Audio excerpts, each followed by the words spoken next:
In this video, we will study about acquired immunity. Actually, in the previous video, we discussed about immunity.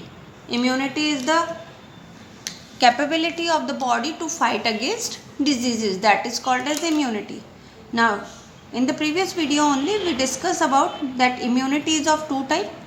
One is the passive innate immunity and second is the acquired immunity. Now, innate immunity we already did. Now we have to do acquired immunity. तो acquired immunity बेटा होती है that is of two type. हम दो तरीके से immunity को acquire करते हैं इन आर लाइफ टाइम. सबसे पहली चीज़ तो है एक्वायर्ड इम्यूनिटी कहते किसको हैं. तो the immunity which we acquire in our life, यानी after birth which we acquire. But it is not necessary कि we are acquiring the immunity only after birth, because I will give that example also. So we simply said कि the immunity which we acquire in our lifetime, that is called as immunity. Acquired immunity is of two types. One is naturally acquired and second is artificially acquired. First of all, naturally acquired. Naturally acquired is also further can be divided into two types. One is the active and second is the passive. So this is the active naturally acquired immunity and this is the passive naturally acquired immunity. Now, how we acquire immunity naturally as well as in the active manner. तो when we get any infection, अगर हमको बचपन में कोई infection हुआ हो like small pox या mums, तो वो इन्फेक्शन अगर होता है तो उससे फिर आगे हमें लाइफ टाइम कभी ये इन्फेक्शन नहीं होगा. Why? Because once we get the infection it will not happen because our body attain the immunity.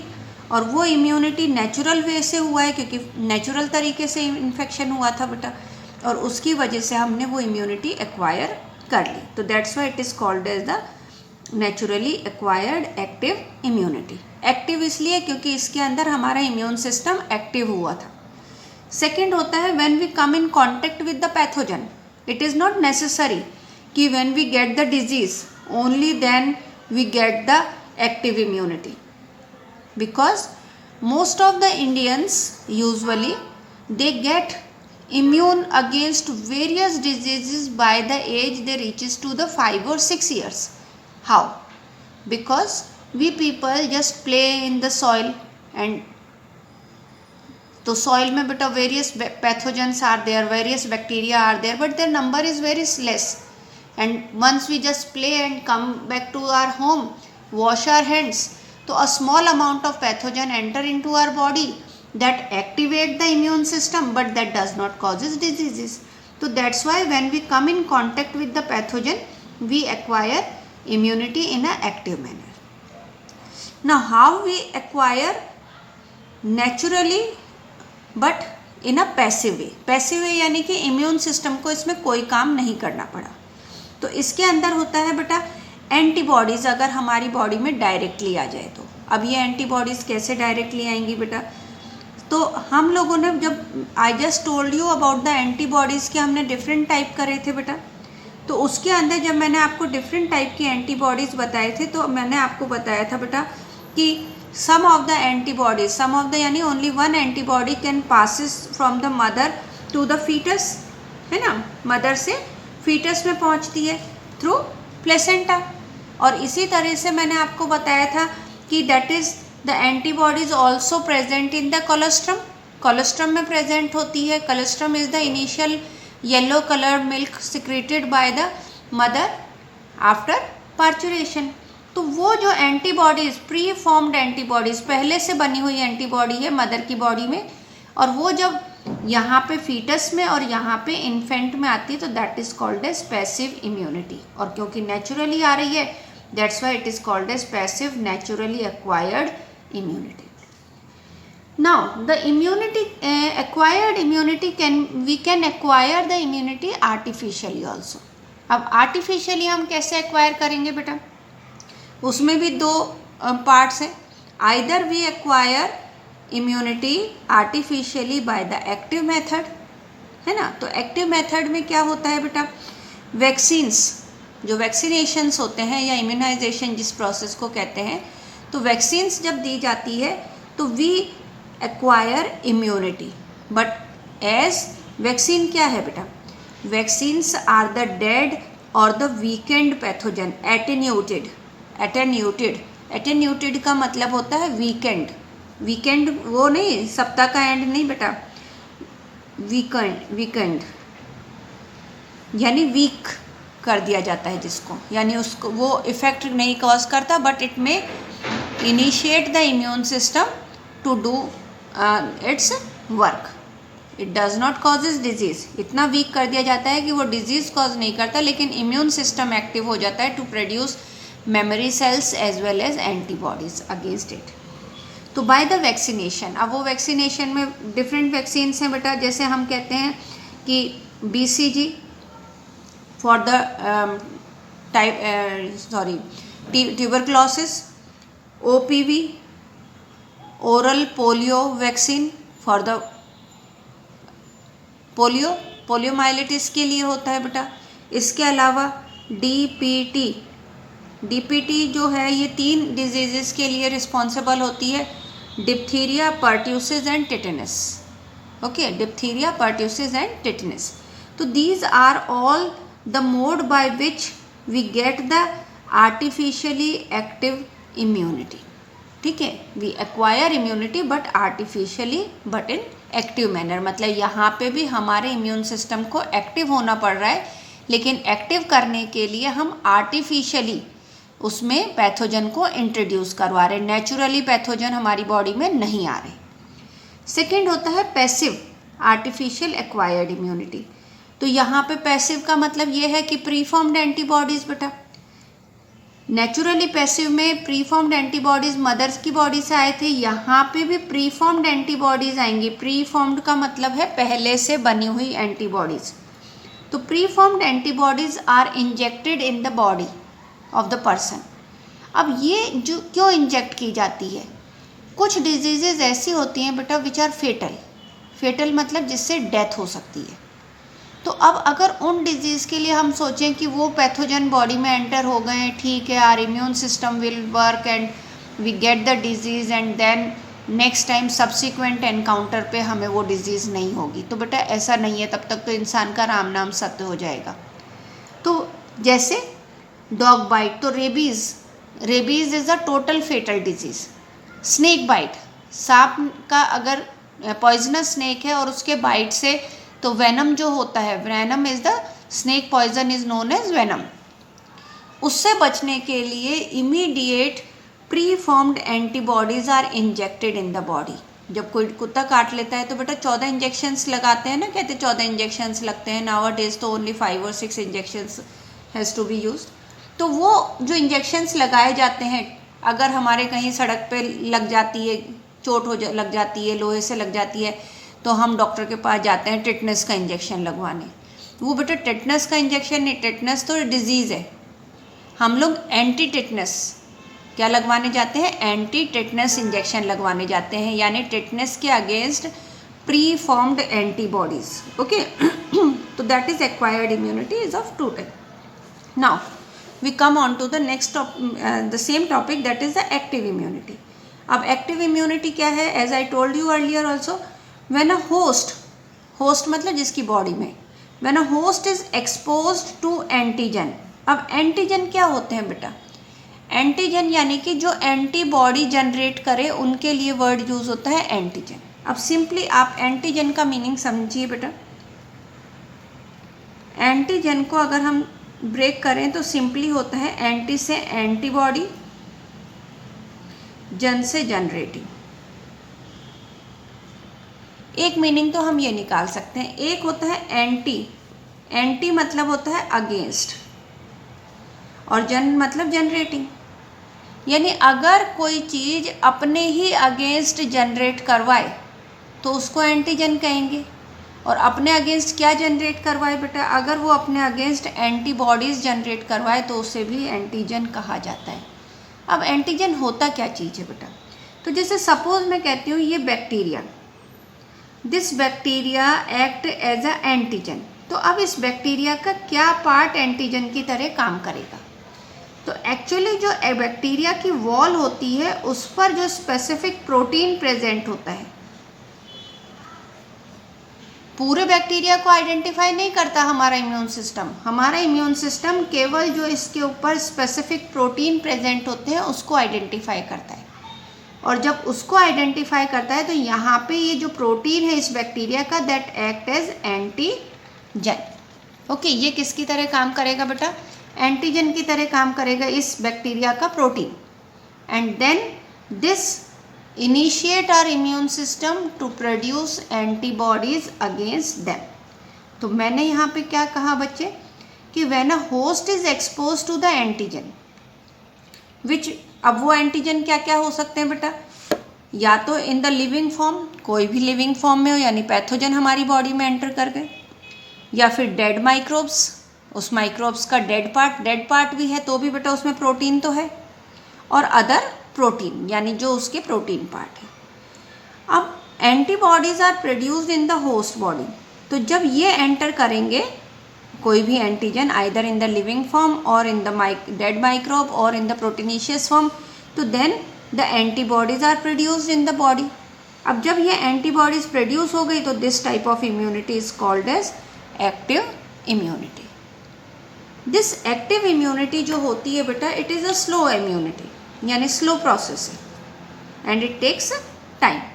ठीक है, किस लिए? To give the full effective response.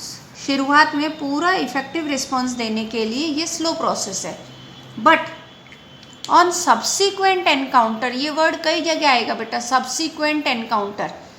मैं यहाँ पे ये नहीं कह रही हूँ but on second time encounter या सेकेंड टाइम इन्फेक्शन, क्योंकि लाइफ में फिर हमें कितनी भी बार उस पैथोजन से का इन्फेक्शन हो, कितनी भी बार पैथोजन हमारी बॉडी में एंटर करे, हमें वो डिजीज़ नहीं होगी। तो इसलिए हम उसके लिए वर्ड यूज़ करते हैं सब्सीक्वेंट, यानी कितनी भी बार, उसके बाद कितनी भी बार।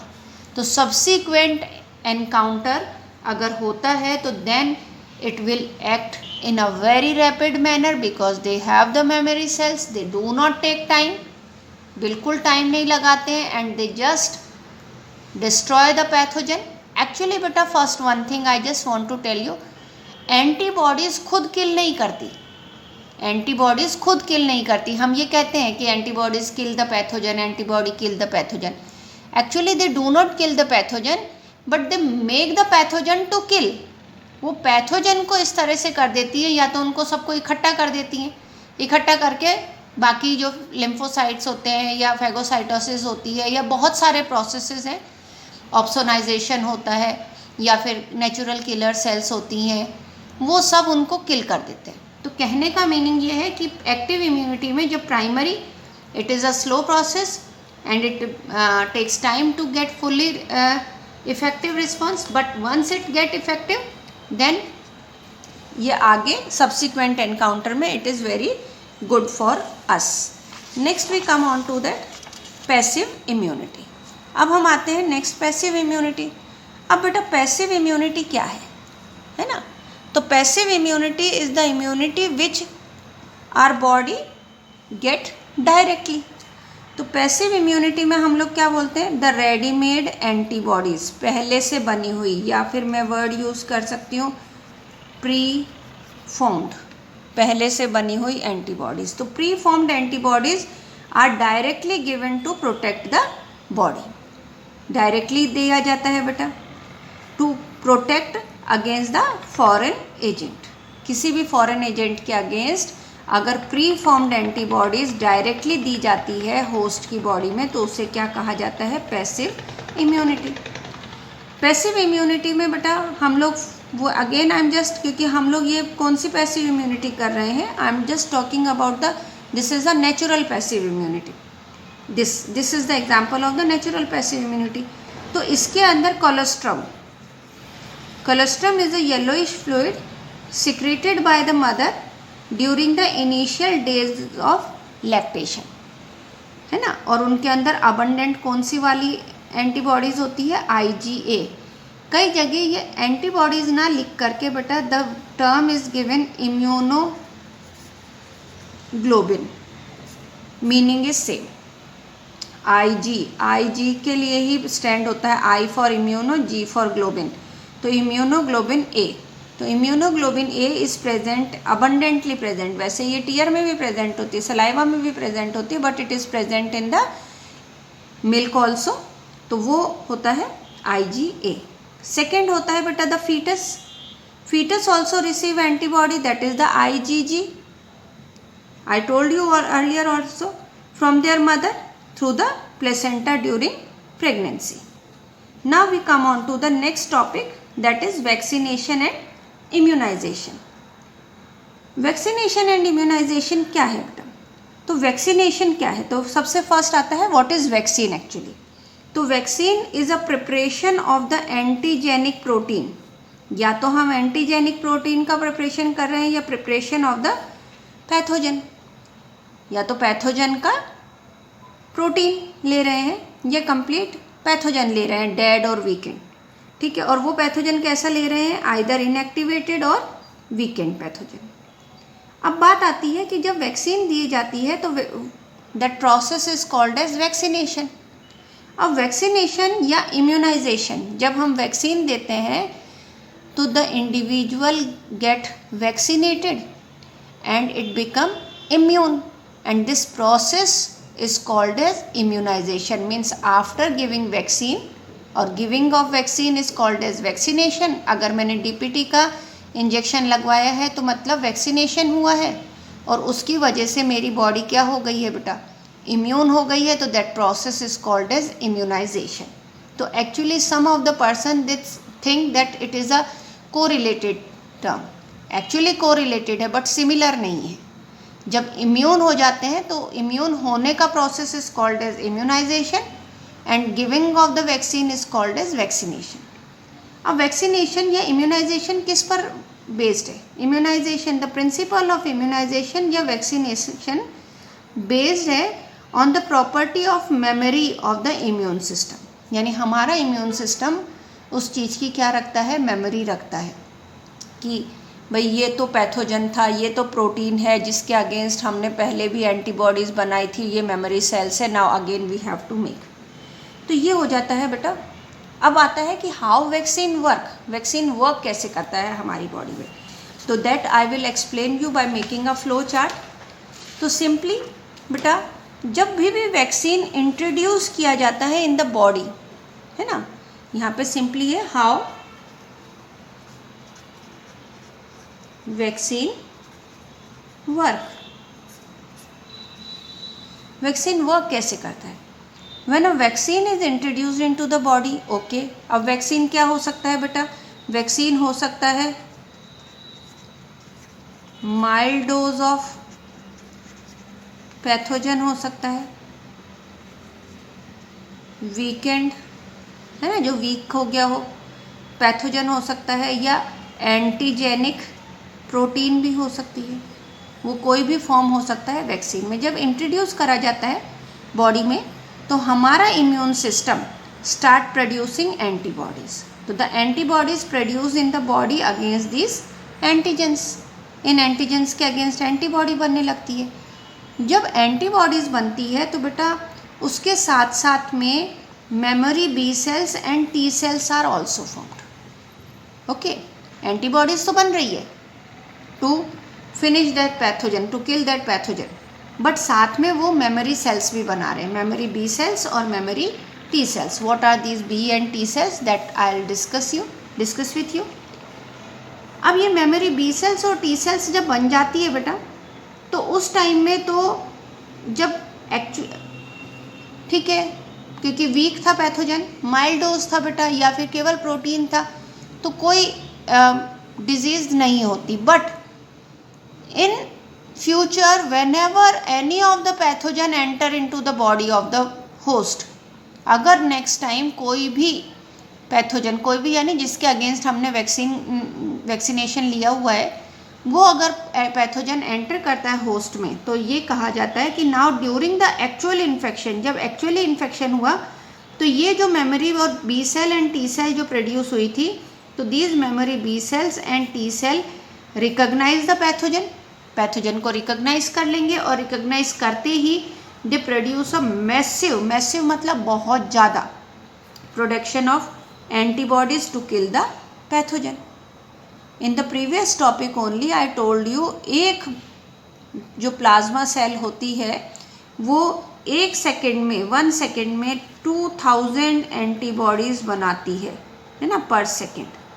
तो यानी वो मैसिव प्रोडक्शन करेगी बेटा, एक सेल 2000 एंटीबॉडीज़ बना रही, तो you can imagine there are thousands और मिलियंस ऑफ सेल्स, तो कितना ज़्यादा प्रोडक्शन होगा। ये तो हो गया बेटा वैक्सीनेशन का। Now we come on to that, जिसको हम कहते हैं पैसिव इम्यूनाइजेशन।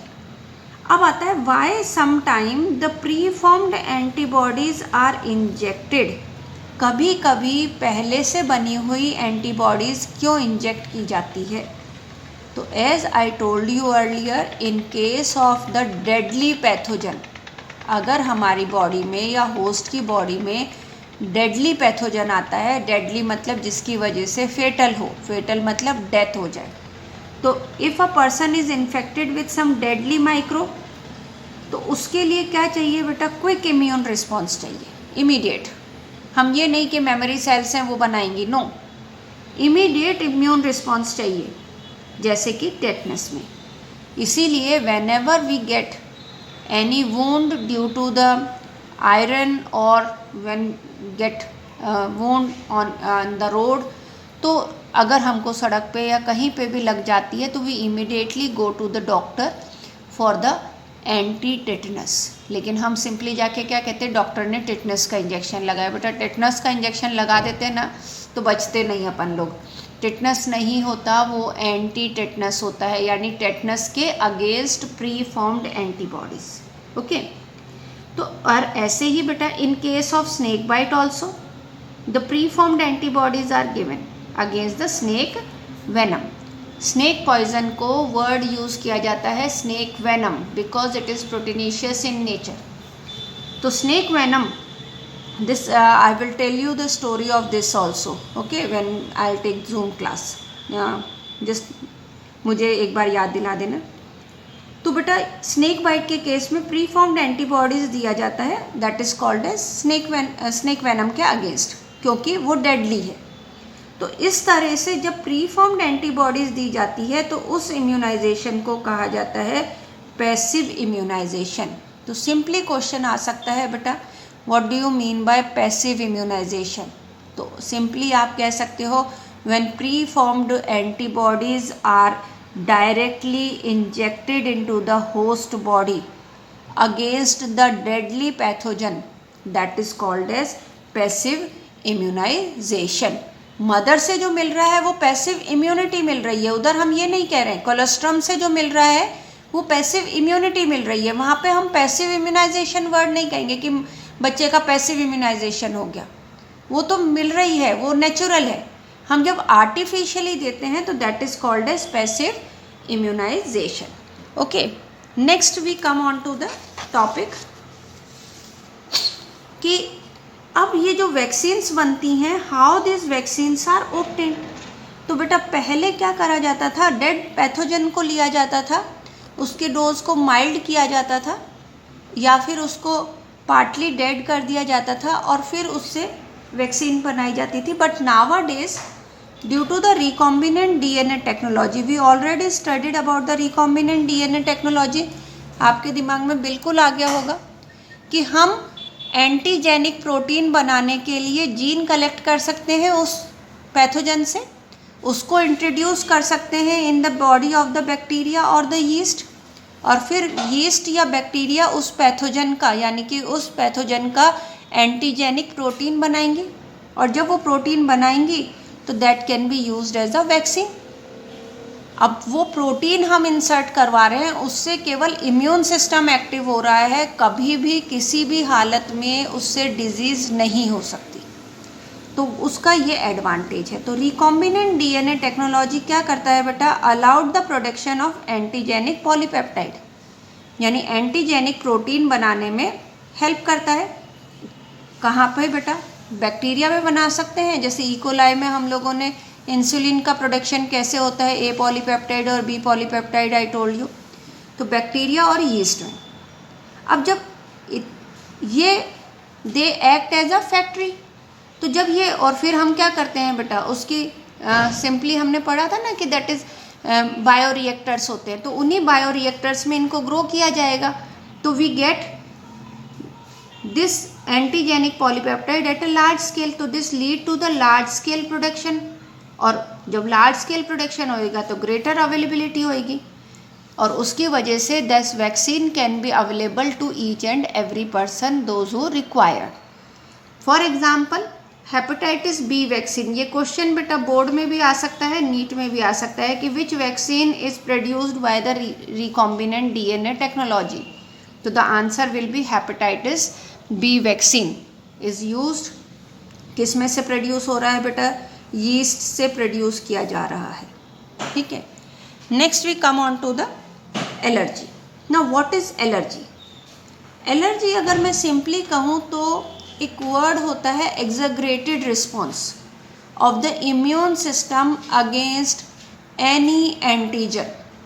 एग्जैगरेट का मतलब, एग्जैगरेटेड का मतलब होता है हिंदी में बोले तो बढ़ा चढ़ाकर, यानी अगर जैसे मान लो कि तुमको तुम्हारे भाई ने, ये यूजुअली ये गर्ल्स काम करती है, भाई ने और भाई बहन की लड़ाई हो जाती है, हल्का सा एक थप्पड़ वप्पड़ मार दिया, मम्मी पापा घर पे नहीं थे, जब मम्मी पापा घर पे आए तो तब तक चुपचाप बैठे थे, लेकिन जैसे ही मम्मी पापा घर पे आए वैसे ही रो रो के बुरा हाल कर दिया, मुझे भैया ने मारा और मेरे को ये मारा और ये कहा वो कहा।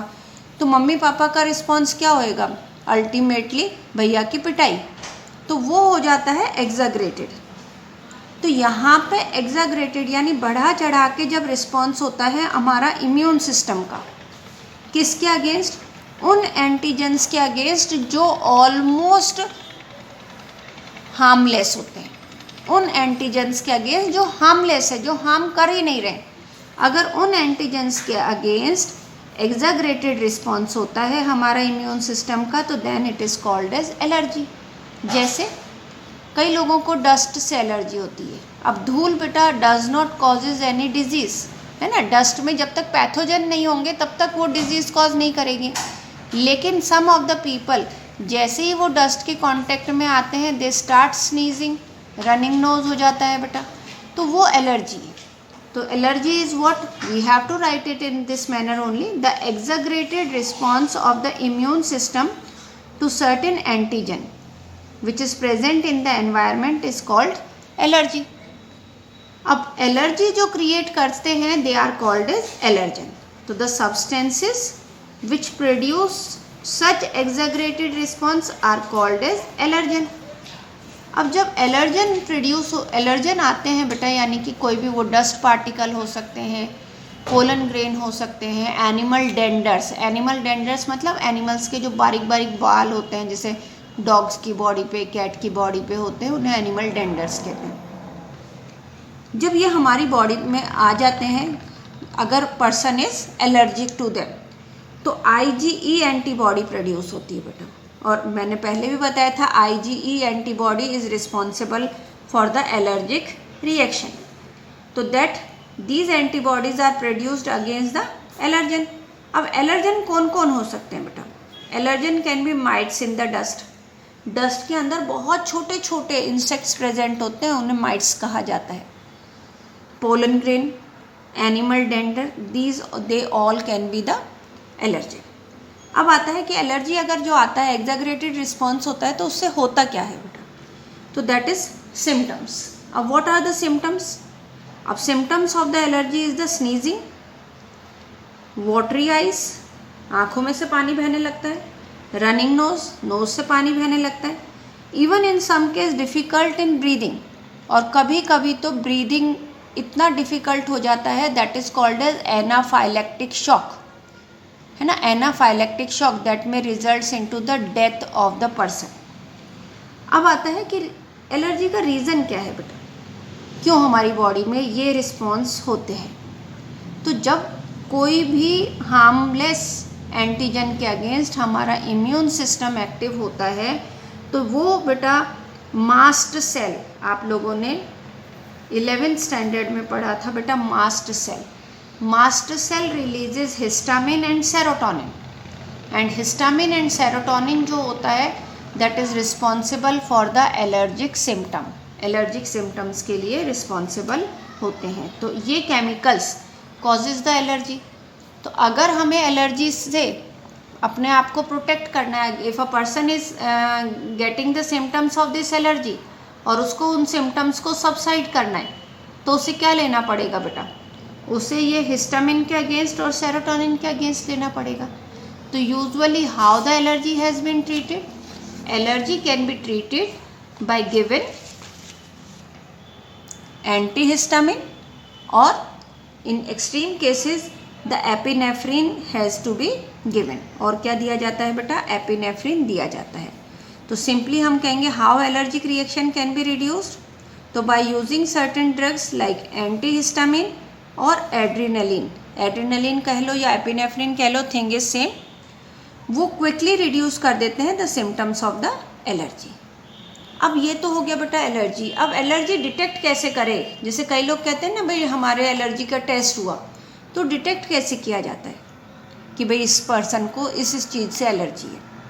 तो द पेशेंट, सबसे पहले उस पेशेंट को एक्सपोज किया जाता है, यानी कांटेक्ट में लाया जाता है या उसके अंदर इंजेक्ट किया जाता है a very small dose of possible allergen, जिससे हमें लगता है कि हाँ भाई इस चीज़ से एलर्जी। अगर मैं डॉक्टर के जाऊँ और मैं कहूँ कि मैं जैसे ही घर से बाहर निकलती हूँ मुझे स्नीजिंग चालू हो जाती है, तो डॉक्टर कहेंगे कि भाई 2-3 चीज़ों से आपको पॉसिबिलिटी हो सकती है एलर्जी की, या तो डस्ट से हो सकता है या तो पोलन ग्रेन से हो सकता है।